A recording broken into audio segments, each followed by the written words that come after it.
Welcome to the ED Radio Podcast, the podcast where we tackle the facts, explore the myths, and provide real solutions to help you take control of your sexual health and confidence. I am Mark Goldberg, certified sex therapist and host.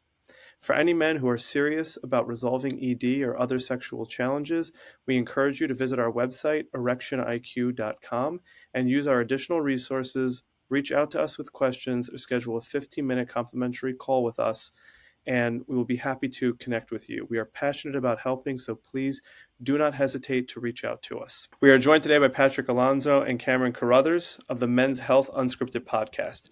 They are both pharmacists who are dedicated to educating and helping men explore their health and wellness beyond a diagnosis and prescription.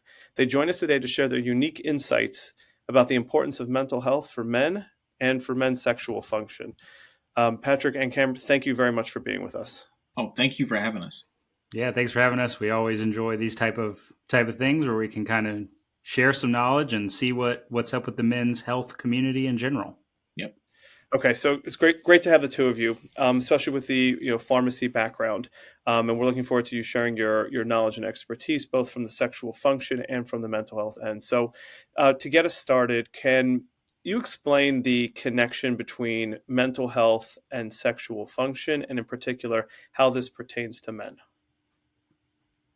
Sure. So men are very physical creatures, right? So a lot of people would think like there isn't a huge mental health connection, right? But there actually is. I think guys take their mental health a lot more seriously when it comes to the bedroom. Like they don't really realize how important that is. Or, if a partner says something to them that maybe didn't really resonate or didn't work out for them, it might be harder for them to get an erection. Mental health, I think a lot of people have heard erectile dysfunction is an early indicator for heart disease, but this is kind of something that we haven't talked about too much outside of our own podcast. But generally, like mental health can play a huge impact on getting and maintaining an erection, climaxing, and all that good stuff. And even medications, so medications for mental health can impact men's sexual health as well. So this can be a really great conversation talking about all things how mental health connects with the physical and sexual health. Okay, so to that end, could you share with our listeners a little bit more about like what that connection may be, maybe from like a medical side or even from a pharmacological side, how these two end up getting linked? In other words, what we think or what we're feeling, what we believe, how does that trickle down into like the rest of our body? For too long, men have been told that pills, supplements, and devices are the only way to manage and resolve erectile dysfunction. If you are one of the millions of men who know that their sexual function and overall experience is not just physical, EIQ is here for you. Our one-of-a-kind, self-guided e-course is designed to empower you to jumpstart your process of addressing performance anxiety, building confidence, and enjoying sex again. No gimmicks, no pills, just real solutions for men who want them. Try our course today at erectioniq.com. So a lot of times, especially in our modern world, a lot of suppression can come from like overstimuli. We're seeing a lot of things on social media. We're seeing a lot of things over the internet, a lot of extremes in those cases. So we kind of will relate a lot of things to that, and we get a lot of that dopamine, a lot of that really excessive neurotransmitter, or for most people, signals that kind of make us happy or feel good. And that overwhelming sense can kind of dull the normal sense.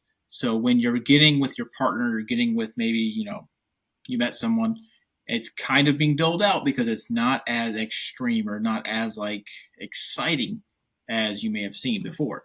And that's actually a pretty big cause, a pretty big ordeal, honestly, with men, young, middle-aged, old men that are coming into this new technological world.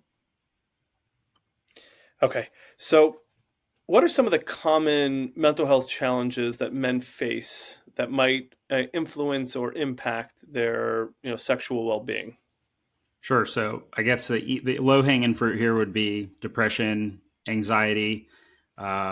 We did a whole kind of discussion with one of our favorite kind of sex educators named Dr. Tara, and she had a full, I guess, rundown of like what sexual anxiety looks like. So if somebody is with a new partner, there's anxiety right there. There's a little bit of stress. Am I going to perform right? Are they going to meet kind of my idea or my standards?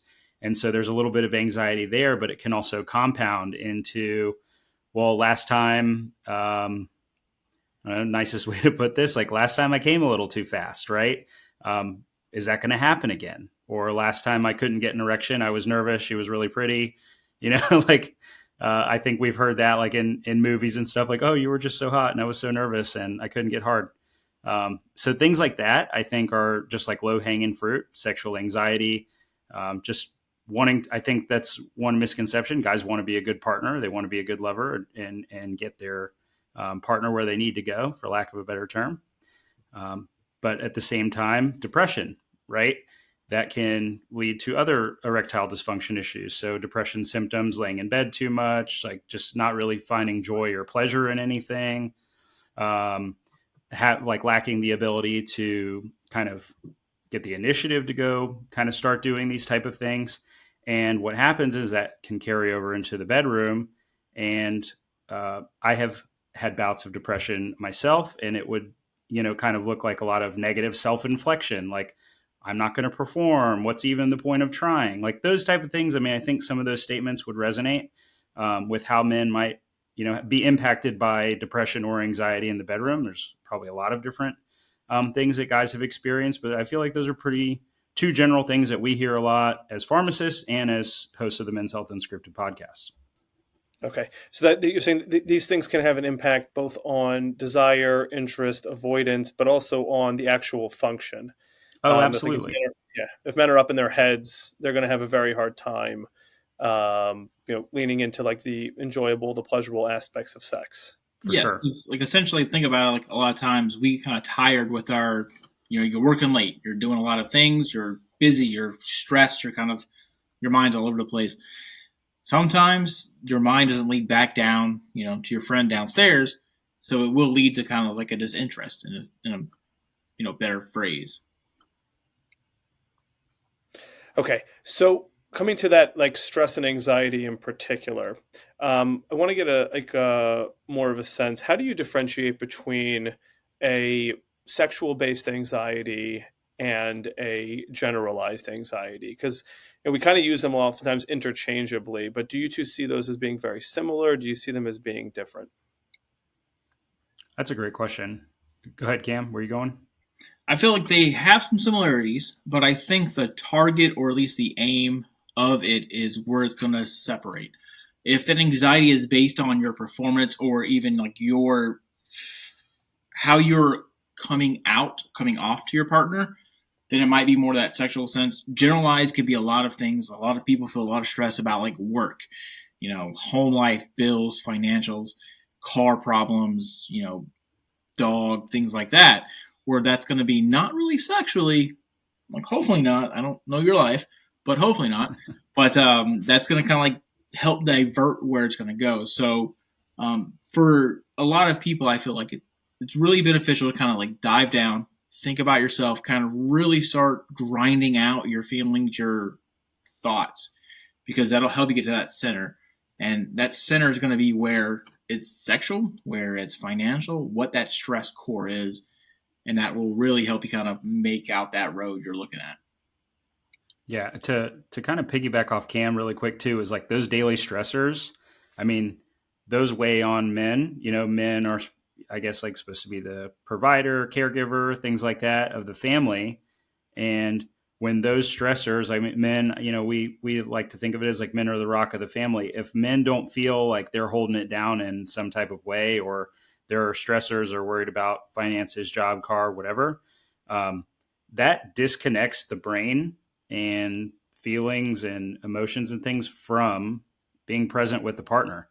And I think that's the big thing, right? Like being in the moment, being present so that you can perform in a high quality way. And those things, like what Cam was describing, they take us away from where where we are in that moment. And that isn't even sexual health. That's like just life in general. Those stressors can take us away from, having fun at a family member's birthday party, Thanksgiving, we have a holiday coming up. So they can take away from a lot of those really important, great moments where we're supposed to be present and send us off to another universe. And you say that applies both to sex and to any other, opportunities or opportunities for connection or joy or happiness in one's life. Anxiety and stress can really kind of distract and take somebody away from that. Absolutely. Okay. Now you two have a lot of experience in the mental health space, and have encountered a lot of men. Why do you think it is that men are less likely to seek help or treatment for mental health issues? I'm going to swing away on this one there.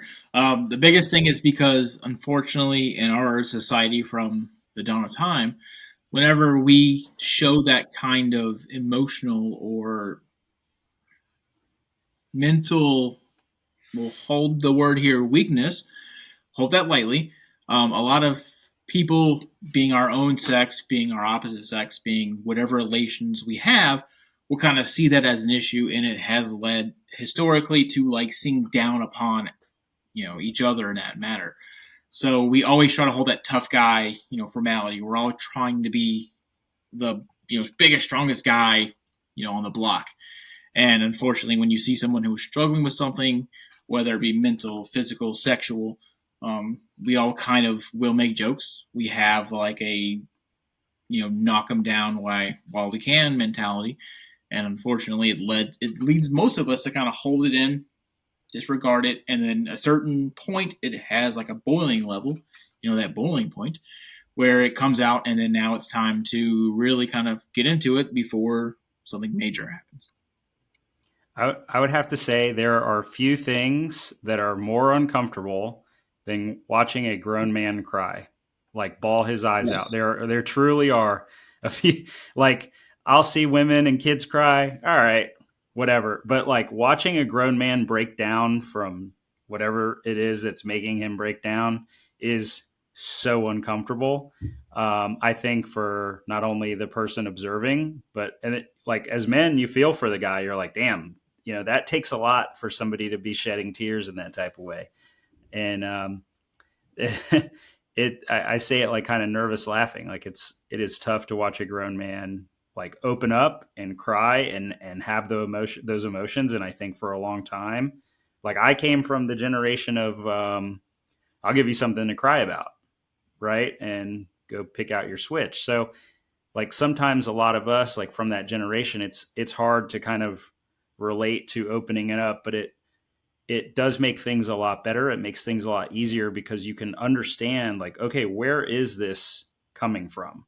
I'm feeling a certain way. I'm feeling depressed. I'm feeling anxious, but where is it coming from? And I think having the ability, sometimes just letting off some steam and having a good cry, like kind of settles you down and you're able to kind of think through the issues that you're having. And, we're root cause guys. We like for guys to find out the root cause of something. There's a lot of things out there in the world of medicine and pharmaceuticals that are kind of glorified Band-Aids, but sometimes just getting to the root cause, doing a little bit of that internal work is so important because guys can really find kind of who they are and what are the things that trigger these problems. So what do the two of you think we can be doing better to address this, like to break some of the stigma? Like what exactly can we be doing to help normalize the idea of a grown man crying or talking about feelings, at least, opening up in a private section, in a private setting Sure. to another person? Well, Mark, I got to tell you, if I have a good cry, I make sure it's in the shower so nobody can see it and that it washes away. If I got to be completely honest, I don't know if it'll ever be normal. I just realistically, I think it is appropriate to do it. If you're a guy, like don't feel like you just have to hold all these feelings in. You got to have a good cry. You can do like me and go stand under some water. So it doesn't really count. But some other things too, and I'm sure Cam will talk about it a little bit, is like I said before, doing that internal work, finding different routines that kind of help manage stress and anxiety. Breath work is great. A yoga practice, those type of things, exercise, like those things are great to kind of reduce stress just across the board for anybody. As far as, normalizing these type of feelings, I think there are a lot more options out there for men to seek mental health help than there were 10 years, 15, 20 years ago. There are a lot more men entering the mental health space as providers. So not just doctors, but mental health counselors and things like that. So I think there are a lot more resources for guys. And I think now guys need to start using those resources. Oh yeah, that's always an interesting kind of question to kind of look at. So for myself, I'm actually 12 years out of the Marine Corps. So when you think about male society and you picture the Marine Corps, we are at the epitome of males. Like we are doing the weirdest, craziest, hardcore stuff. So you don't think about each other crying. You don't think about caring about what each other's emotional state is. And one thing I saw during my time in service is that a lot of us actually we're very interconnected in our groups, our units. Now, don't be an outside unit, even in the Marine Corps. Don't be an outside unit coming up to us with some stuff. We're not going to have that, but like we take care of our own. So I think eventually we need to kind of adapt and develop that care and mentality for each other in the future.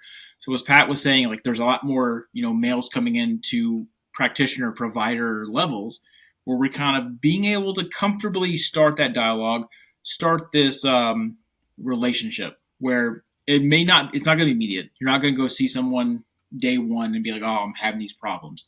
I'm really just start talking about a lot of my problems now, 12 years out. I did two deployments to Afghanistan. Some of the stuff I saw out there was insane.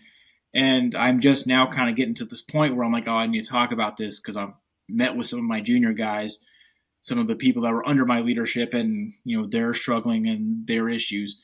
So it's really just unfortunately it's a long game, but as we kind of develop that relationship, that camaraderie, as being Men's Health Unscripted, we like to say camaraderie as males, but like, let's be honest, as humans, we need to kind of develop that traction as that we want to talk to each other. We should be allowed to speak and develop and kind of grow upon this, because that's how we get to that root cause, as we're mentioning. You get to find out, oh, this is why I get angry at this, or why I'm sad about this, or why I can't watch this movie or hear this sound. Yeah. Something I really appreciate about what both of you have shared here, though, is a very realistic approach that there are, generations of like what it means to be a man that is, riding on all of our shoulders. And to think that we're going to shake that off and just be crying in public at, the drop of a hat, right, and whatnot, it's very unrealistic. So as we're having this conversation here about, mental health and addressing that, I appreciate just how real and realistic, like the angle or the approach the two of you are talking about here, that the feelings are in there, they're real. But again, like there is something that you two are describing as uncomfortable, seeing a grown man just in a full breakdown. And that's not easy to shake. Oh, yeah. I think something like what Cam was discussing, and we kind of talked a little bit about it on our podcast before too, is like finding the right therapist or finding the right person to talk to, the professional. And like when I first started seeking it out, it was because my grandfather had passed away. He was like basically the straw that stirs the drink of our family. And when he passed away, there was like just a huge void there of masculinity, of like paternity, those type of things. And I was just very close with him. He retired to take care of me when my parents were going through a divorce. So there was a lot lost. And so ultimately my life in a way kind of slowed down. So I gave myself time to think, which wasn't a great thing, right? But it also opened me up to using resources that my school provided me to get mental health help. And I just went through boom, boom, boom. I was running through therapists because, no offense to any ladies listening, a lot of them are women. They don't understand necessarily always like what's going on in a man's head or that type of thing. I know that there's, education and training that goes along with it, but just having someone that can identify with you is huge. And so, one of my better therapists ended up being a lady, an older lady who really kind of got what I was getting at. Now I go see a guy and he understands like guy things. And I think that's really important because you can kind of make jokes with him, but you can also kind of bounce ideas off of him, and like just the men's mind gets it. I don't know how else to describe it. I know ladies probably think we're nuts sometimes, but that's kind of just, that's how it is like that's the type of creature that we are. And to have somebody that can identify with you and reflect, I think that's a valuable tool. Okay, so I want to piggyback off that for my next question for the two of you, which is, I see this phenomenon where a significant amount of men that come to see me or come to my practice are not coming for like an emotional issue. I think it's there. It certainly is contributing to, and oftentimes a top driver for a sexual function issue, but like what gets them to therapy is ED or an ejaculatory issue, or a partner has had enough. So like I'm wondering, what do you make of that phenomenon? Like, does that make sense to the two of you? And what would you recommend to any guy who finds themselves in that situation? 1,000,000,000%. Oh yeah. So we consider this the like your health thermometer. So if that thermometer is obviously like peaked out, you might be doing a little better. Like obviously, we'll factor out a lot of other things. But if your thermometer is reading kind of low, if you're reading in that like 1-2 Celsius mark, and there's other problems, as you mentioned, they come to you and you can kind of weed out those emotional, those stressors, those life issues. That's going to be kind of that factor that kind of shows you. And unfortunately, because we talk about on our podcast, men kind of judge our healths by our dicks. If it's not getting hard, we're like, wait a minute, something's not right here. Hold on. So oftentimes, for us, we kind of focus on, in the pharmaceutical world, you're focusing on like present diseases. So diabetes, heart, cardiovascular, etc. If you notice there's an issue with your penis, most times they'll go to the doctor and then like, oh, you have diabetes, you're pre-diabetic. Oh, you have heart, cardiovascular disease, things like that. We're using that as a thermometer. So when you're not getting hard, you're not lasting as long as you used to, you're having those issues, that's causing that flag to go off. And then, of course, being macho men, we don't think it's anything internal. So let's go see someone. How do we get, Blue Chew? How do we get something to help little man's out? And hopefully they stumble across someone like yourself who wants to kind of dive a little bit deeper, kind of scatter the leaves a little bit and see what kind of falls. And they kind of find the issues that's in there. But yeah, we find that to be the thermometer that men decide, oh, it is 3 Celsius. I got to go talk to somebody. Yeah, I mean, it seems like from my end, that seems to be a tipping point issue, something that will get men into therapy and get them talking, because that is like an area of their lives that is like almost like a non-negotiable. And they're willing to do whatever it takes to get it resolved. So, I mean, it's my experience that a lot of times men will tell me they've never even thought about going to a therapist, forget having stepped into their office until something like this happened, and then they got a recommendation or a referral. And what I find also just very interesting is that once men are in, they tend to open up a lot more. I don't find that I have to do a tremendous amount of like tooth pulling. Once they're in and they get talking, there really is a lot that feels like it's almost like been held back for quite some time. So many of the men that I see do really kind of use this as a conduit to just address a lot of other underlying issues. Sure. Yeah. So we're talking a lot here about like men and being different creatures, and many of those men are partnered with female counterparts.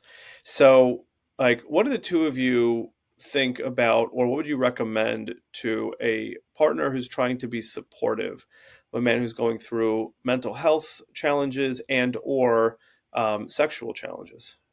Pat, let me jump in on this before you go in there. Dude, it's you. It's all you. Big thing here is there's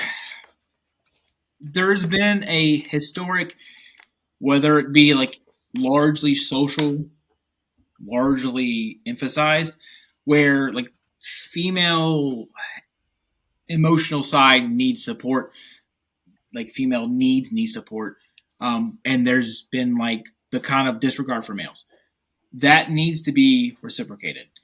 The biggest thing I think a lot of guys struggle with, and a lot of guys do come to professionals, they do come to practitioners, is that they can't speak, or they feel like they can't talk to their significant other.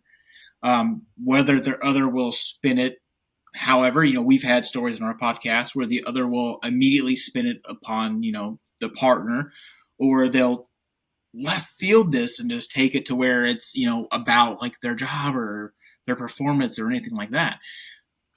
It has to come from a larger level of like our interdevelopmental society, where our partners need to be asking of us the same thing that they want from us.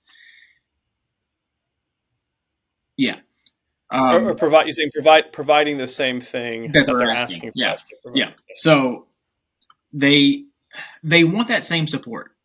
And that's something we, if you go onto any kind of forum, Reddit, whatever they are, they're always saying the same kind of things, where like the males are like, oh, my partner, my wife, my girlfriend is being like this, and this, but they're not doing this as well. I have nowhere to turn to, so I'm now anonymously kind of like reaching out on the internet, get some growth, get some feedback.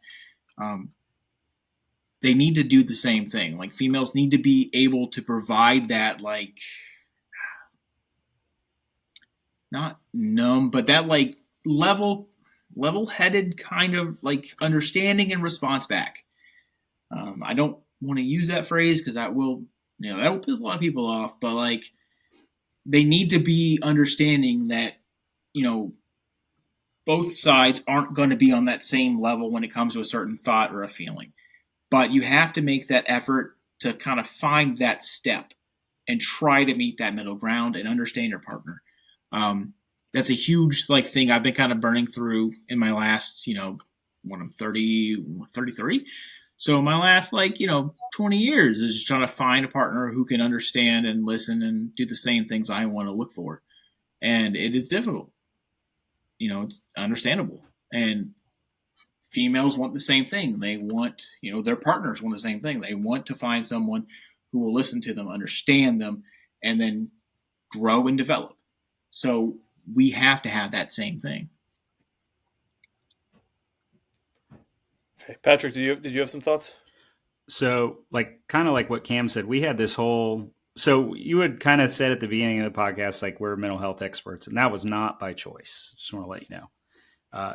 That happened by total accident. We thought we're going to talk about pharmacy stuff. We're going to talk about chronic disease and hormone replacement therapy and peptides. We're going to talk about all that cool stuff. And it started to kind of come out. Like I think we had an Ask Us Anything. How do I? And it kind of started there. And the Ask Us Anything did really well. And people started responding in our comments and our DMs and emails. But it was just like, how do I kind of confide in my partner? And every time I do that, or this is like every time I confide in my partner for XYZ reason, they will turn it around and basically stab me with it. They will use my moment of weakness in an argument against me like a year later. Like, would you date me if I was a worm kind of thing? Like, that old phrase, but those kind of things would come up.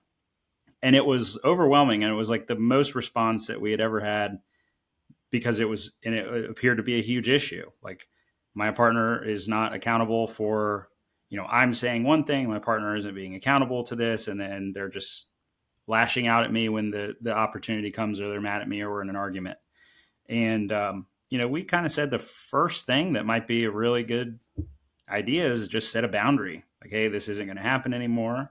It's tough in the moment, but I think a lot of guys will give, and it might not seem like that, but a lot of guys will give a lot to accommodate a partner. And then when they need to be accommodated. Maybe the partner has been used to taking so much that the guy doesn't have any boundaries anymore.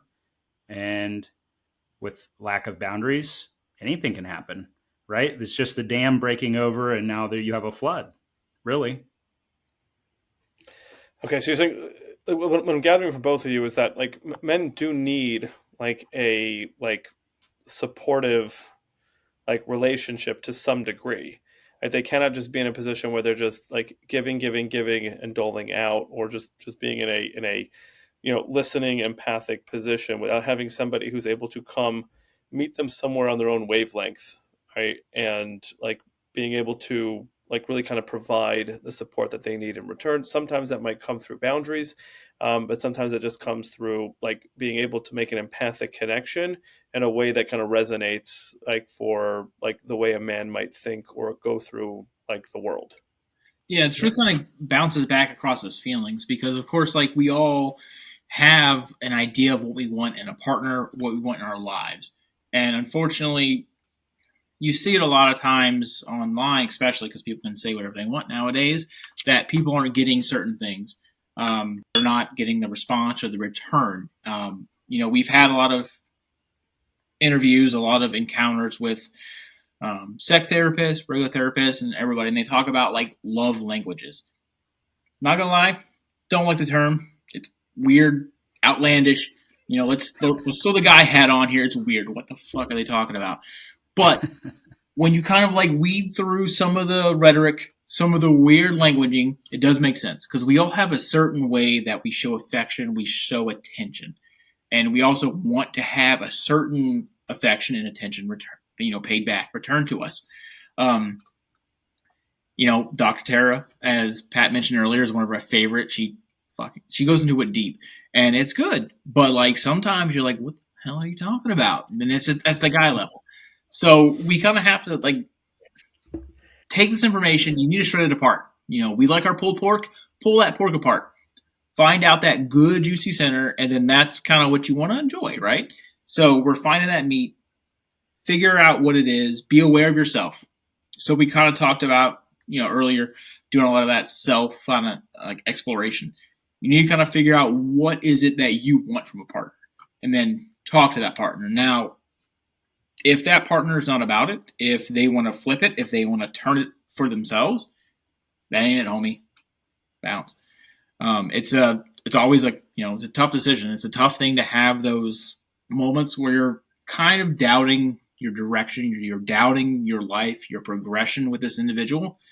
But if it's not going to work out, it's not worth it. Because let's be honest, we're in the last, forever, we've been in a kind of messed up world where the male is in the short end when it comes to higher level relationships like marriage and things like that. Divorce happens, and who ends up losing most of the stuff? So you want to make sure you're investing yourself. You're investing in your relationship, your emotional development, because that partner is a development of yourself. You want to be able to grow with them, see the world, do the things. Don't waste your time on someone who only cares about themselves or wants to flip it for themselves. Yeah, it's called a partnership, not an independent ship. Hell yeah. Yeah, I like that. I like that phrase. I also just love how like very real and realistic the two of you are. I didn't mention this before, but it's just coming through in such a powerful way again. I could just like meeting men where they are. You guys are dudes. Like I can sense. We're straight shooters, man. Right. Like I can get that. I can get that sense, and I know it's one of the primary complaints that I hear about from like men who come to therapy, who have been, let's say, to couples therapy or whatnot, that they almost feel like ganged up on, especially if like again, it's a female counterpart and sometimes it's a female therapist. Because they feel like it's a language being spoken that just doesn't resonate with them, or they're not really sure what's being asked of them or whatnot. I think you two do a great job of just kind of bringing that experience to the forefront and emphasizing that it is two different people, right? And they maybe operate at different wavelengths, but if they're working together in a partnership, like they've got to figure out how to bridge that, right? It cannot just work in one person's favor or one person's direction. That's really, really key for men's mental health. like is having that support from a partner who can understand, again, to the degree that we can understand each other. Like we really can kind of understand that experience and be able to relate to that. Now, I want to like ask this wrap up question here. In both of your experiences, what are some of the most common like misconceptions about men and mental health that you two have encountered? The most common misconceptions. Well, that guys have mental health. I think, like right there, just guys do have mental health. Have it. Chances are, a guy that you know is probably bottling something up inside. I don't know if that's a misconception, but I would say that there is something there that they're kind of holding on to, whether it be from childhood or some traumatic relationship experience or the death of a loved one, something. And I think that it all manifests in different ways. Like some guys can have some crazy trauma and flip that into being crazy high achievers.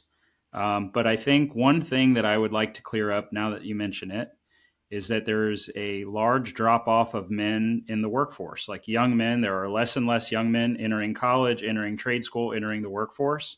And, that's a problem. And we've kind of talked about it. I don't really know where it comes from because like I was like, you got to work, you know what I mean? Like I came from a very hardworking family, people that worked in cigar factories and carpenters and, artists and stuff like that. And they're hardworking people. And I was kind of just a product of that. But I think a lot of it has to do with there is so much cheap dopamine out there in the world. You have video games, and I used to play video games. I get it. They're fun for a little bit, but sitting and playing like in a video game lobby all day long is not the thing. Porn is super cheap dopamine. Crappy food is super cheap dopamine. Those type of things where we can just go have access to something that before technology, really took a lot of advances, before social media, before these things that people had to work for. Like you don't have to work, like used to have to court a woman and go work for it and all that kind of stuff, at least, from my understanding.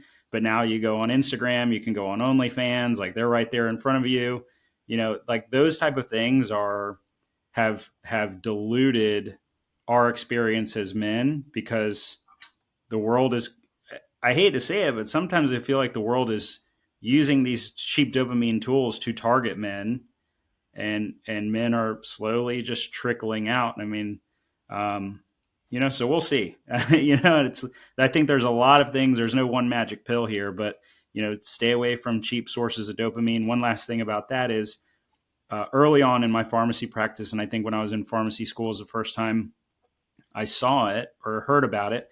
A nurse friend of mine told me that a young man age 25 came into her doctor's practice with erectile dysfunction, couldn't figure it out, right? And goes for a visit. They give him some sildenafil. He has to come back for a follow-up. And she did some probing because she's thinking, I have a young son. He's going to be your age sometime. Like, what's going on? So she started asking him, and it was like he was just really into a lot of porn. And so porn is a massively cheap dopamine hit.